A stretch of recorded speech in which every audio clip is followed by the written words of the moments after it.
Hey everybody, it's John Moncrief and welcome to this episode. For the past couple episodes, I've spoken a lot about subscription business models, and the last episode specifically, we covered 4 different models. We talked about the all-you-can-eat library model, we talked about the front-of-line model, the membership website model, and the private club model. And I want to just take a moment before we get into the next 5 to remind you why subscription business models are so important. Have you ever had those nights where you lie in bed, you're tossing, you're turning, and it's 3 o'clock in the morning and you're just thinking, how am I going to make payroll? How am I going to get through this month? I've got to get on the phone tomorrow, and I've got to chase those invoices, I've got to get the money in the bank, got to make the payroll, can't let people down. And that weighs heavy on you. When you set out to start a business, when you embarked on this entrepreneurial journey, I think most of us thought about independence and freedom. Down the line, I want to have this independence or this freedom to work the way I want to work with the people I want to work with, and to work to my own drumbeat. Many owners find themselves in a position where they're kind of chasing things month to month. You hate the beginning of the month because all the sales dials reset, and you got to think about, how on earth am I going to make enough money to cover overheads at the end of the month? How am I going to do the business to make my overheads? The subscription business model can help you change that. And the reason for that is it gives you this annuity, this recurring revenue. So today we'll go through another 5 different models. But if you can find one of the models from today or from the previous episode, or a combination of those models, and they may not fit exactly, it just somehow fits into your business. You might need to kind of mold it to your business a bit. Then you can build up the stream of annuity income, this stream of revenue that's throwing off profit way into the future. And what does that give you? It gives you the freedom to go out and to be able to take a break, to take a vacation. If your health takes a turn for the worse, to be able to take time off knowing that there's a good solid stream of revenue into your business. If you decide to sell, or if a buyer comes along, having that annuity income, having that subscription model in part of your business makes your business a lot more valuable. So let's get straight into it. Number 1, the surprise box model. The surprise box model is about shipping out a curated package of goodies every single month, or whatever the period is. It works very well where you have existing relationships with manufacturers and suppliers. You think back to possibly something like the box of wine that you might have ordered on a subscription model via a piece of paper years ago. And that being part of that wine club, you chose white wine, red wine, and the wine's delivered every month. And you open it up, and some of it's just not drinkable stuff. Others really good, and maybe you place orders for more wine, which is kind of the Trojan horse effect. So you're receiving this parcel of great stuff, and you decide there's things in there that you like, so you order more of it. So if your business has good relationships with the suppliers, with your manufacturers, and you can put together these boxes and put them out on a subscription package, you get this recurring revenue, and you get the ability to upsell. Another 2 examples in the space, for all of the doggy parents out there, there's BarkBox, $22 a month, and you can choose a theme of toys and treats that will get shipped off to you every month, and you open it up with your dogs, with your doggy kids, with Fido, and inside there are various toys and treats that follow certain themes. So I'm certain that around Halloween, there are Halloween themes, and Thanksgiving, there'd be Thanksgiving themes, but that's BarkBox. And another good example is Stitch Fix. Stitch Fix will go through a process of putting you in front of a consultant, a style consultant, talk to you about what your fashion preferences are, and then every 2 to 3 weeks, or every few months, or every 3 months, they'll send you a box of clothes. Depends on how often you want to upgrade your style. You open up that box and you know, what have I got today? Pull out jerseys, jeans, shoes, whatever comes in the box, and you kind of compare them to what's in your wardrobe, what fits, what doesn't fit, decide what you want to keep, send back the rest, pay for what you keep. So those are all ideas around the surprise box model. I encourage you to think about that model and how it might apply in your business. Next up, the peace of mind model. So in the peace of mind model, we're talking about, or this is where you can offer some form of insurance. Some form of insurance that if something goes wrong, you're there to help out. So I'm thinking about roofing contractors here. I'm thinking about, good example is Whistle.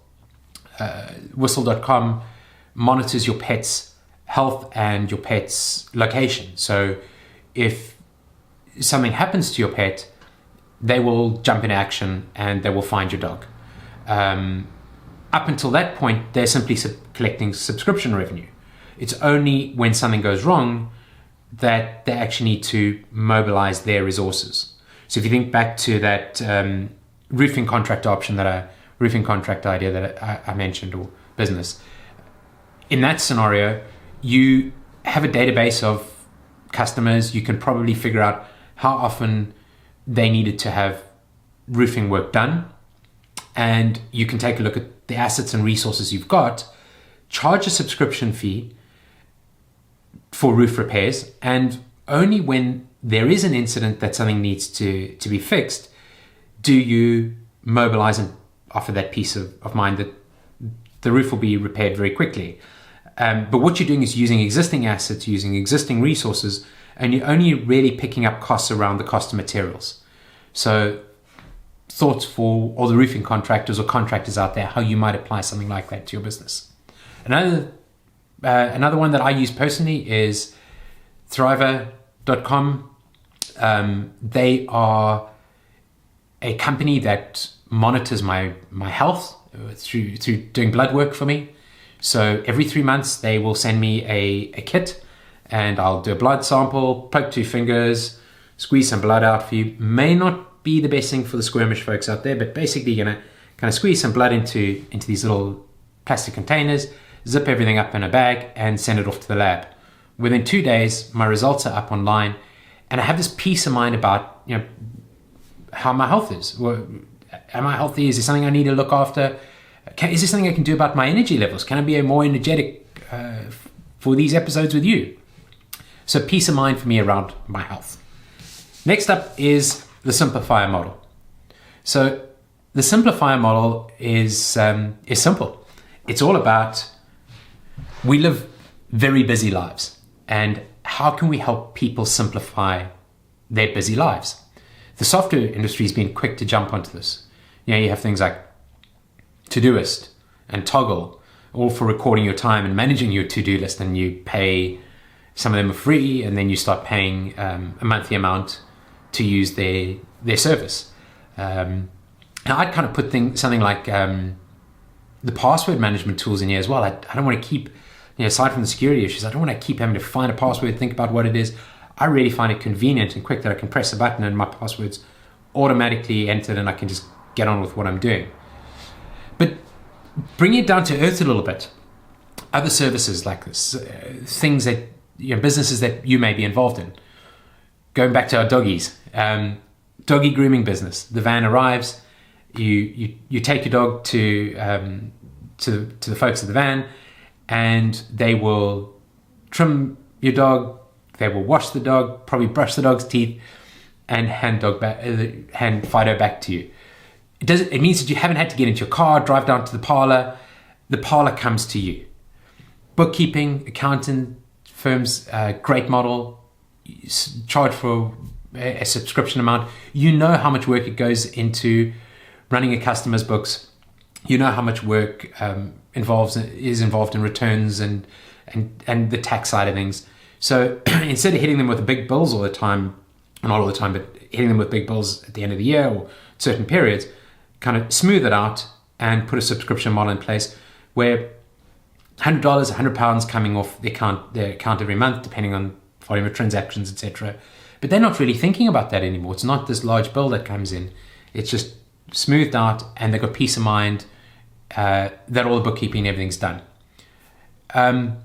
Pool maintenance, mosquitoes. If you live in an area where you have a lot of mosquitoes, a mosquito squad solved this. Typically the eggs are the problem, not the mosquitoes, so they spray year round, make sure that there's no eggs. So when you come to enjoying a barbecue, cocktails on your patio with friends, a glass of wine that you received out of your surprise box, you aren't being eaten alive by mosquitoes, and they probably charge a few dollars a month to provide that service. So simplify our model. Next up, it's close relative, the consumables model. In this scenario, you have a product that runs out regularly. So I'm thinking, in my case, grooming supplies. I have blades and shaving cream that comes from a company called Harry's Grooming, and they will send me stuff every 3 months, comes through the door. Another one is my dishwashing machine tablets. Every month I get a supply of tablets through the door. And you might say, well, Jean, but Amazon will do that for somebody. Sure, they can. The reason I use Harry's and the reason that I use Small is, Small, the dishwashing tablet folks, care about the environment. And they're throwing a quirky little story in the pack of dishwashing tablets I get. I can adjust the volume of washes I do. It's consistently going to arrive at my home. So I kind of relate as the buyer to the company, to the brand, to this ecologically friendly brand that I want to use.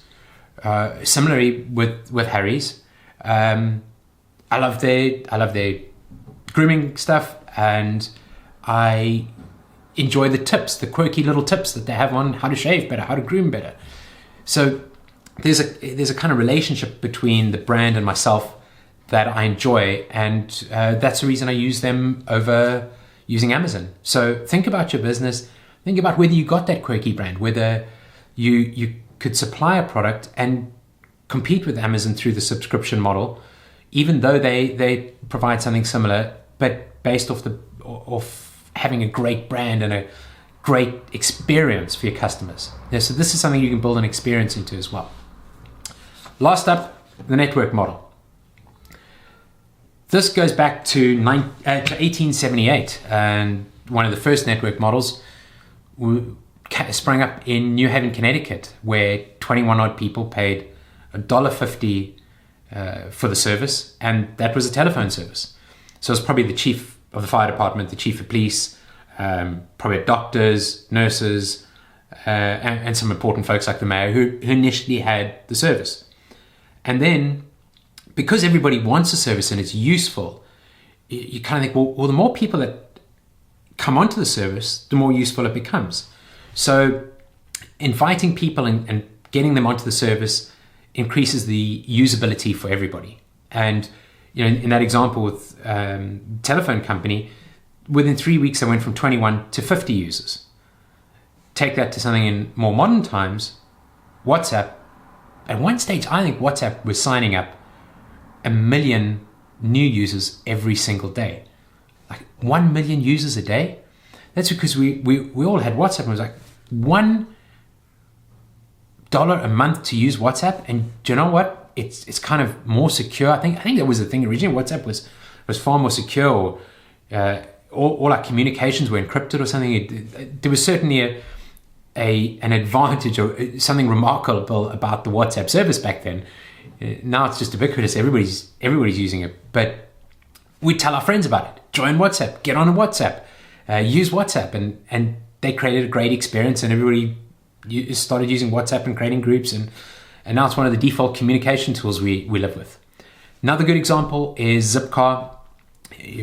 When Zipcar started out, they pursued a density model. So they started in cities, and they would put certain car types in certain areas. So more environmentally friendly ones over there, more upmarket ones over there for folks who wanted to go away on the weekend and were more affluent suburbs. At the end of the day, the more people who use the more cars would sort of be placed in an area. So as a user of the service, it was beneficial for me to go out and say, get my friends to join. So there were more vehicles. And that still holds true today with companies like Zipcar. I've got a Zipcar around the corner. During the week, it's always available. On the weekend, it's not available.